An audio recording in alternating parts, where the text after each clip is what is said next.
Morning. It's 6:20 and I'm hobbling out again. The night was somewhat okay. A couple of positions that hurt real bad, but aside from that, resting the foot was mostly fine. Unfortunately, this morning it hurts a lot more than yesterday. I guess that was to be expected.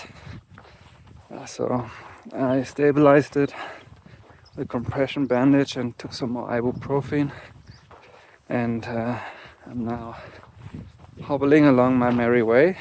Well, my plan is to slowly move toward Highway 64, which is 32 miles out, and then just make a new assessment when I get there and how long that'll take. I think the foot probably will be better in 2 or 3 days. The question is only whether I have enough food for the entire stretch if I can't really make my daily mileage. So I'm only doing 15 miles a day. That's not gonna cut it. So yeah, I'll make that call once I get further down the road. Yesterday's climb out of the canyon and the rest of the day was actually a constant gradual climb. So that's why we're now at close to 3,000 meters elevation, or somewhere between 8,000 and 9,000 feet.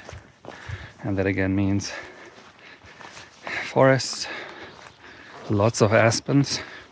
And there's something about aspens that I have to look up. One of the other hikers told me that they kind of belong together. Like they are one organism and they kind of grow like mushrooms. So when you see one, you generally see like a whole field of them. So that seems to be different from most other trees. Some good news at last.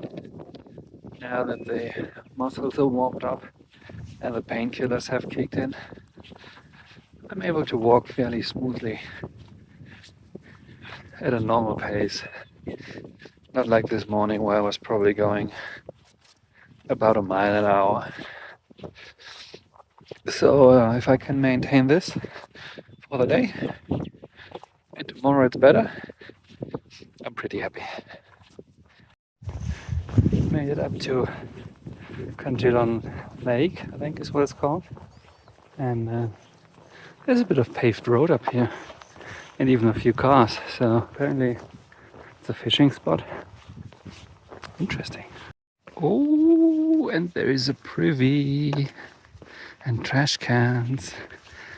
So that means dumping of weight in 2 different ways. So with all the very gradual climbing, we've by now made it to 3,200 meters. So it's about the same elevation than the San Pedro Peaks Park wilderness, just after Cuba.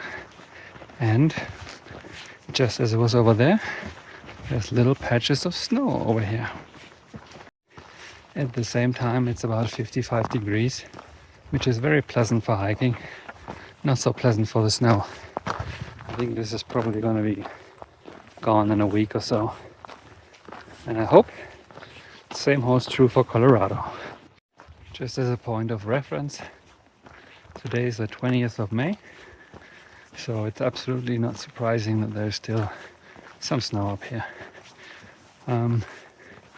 I expect to start the first section of Colorado in the last week of May. So since the high elevations of the southern San Juans take about 3 weeks roughly, that's going to put me in Colorado primarily in the first half of June.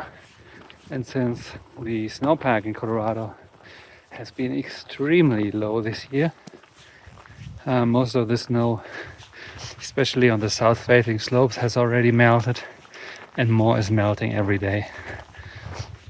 However, snow is also the number one issue in that part of the trail.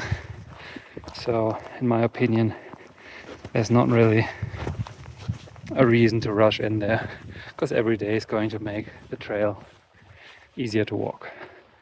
And as soon as the snow melts, all the wildflowers come out.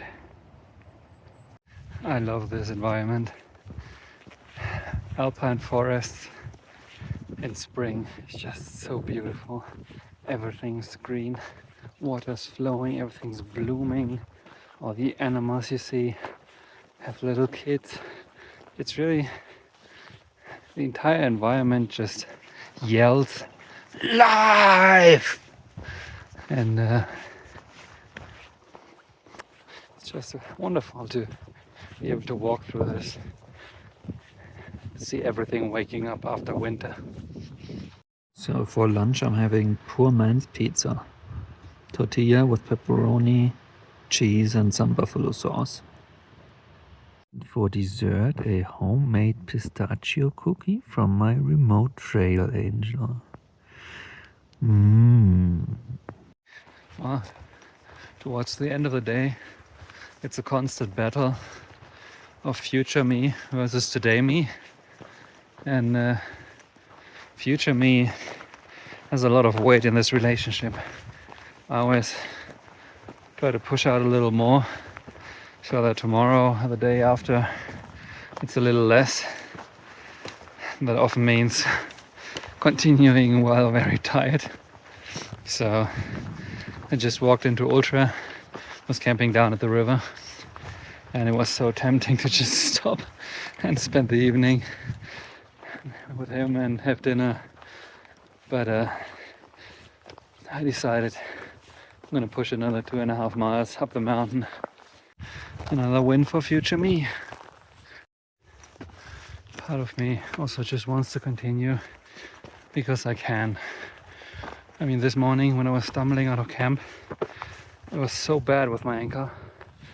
I was going at about 1 mile an hour, and after 90 minutes or so, I was standing at a junction and I was seriously considering to abort this section and trying to beeline straight to Highway 64 West to get out of it, because with that pain and that pace, this section or continuing of this section would have been impossible. So I would not have expected that the painkillers and just warming up of the muscles would make such a big difference and allow me to walk all day with okay level of pain and an okay pace. So I'm just really happy how today turned out, and I'm gonna take whatever I can get, because who knows what it'll be like tomorrow, right? So this happened the second time today. I just walked this morning. I walked past some elk who were clearly not interested in me at all. They were just standing about 10 yards away and were just staring at me and just letting me pass. And I just disturbed a family of deer at dinner. And again, I made a couple of steps aside, but aside from that, they weren't really interested in me too much. So I might just stink like the forest by now, so they're not bothered by me.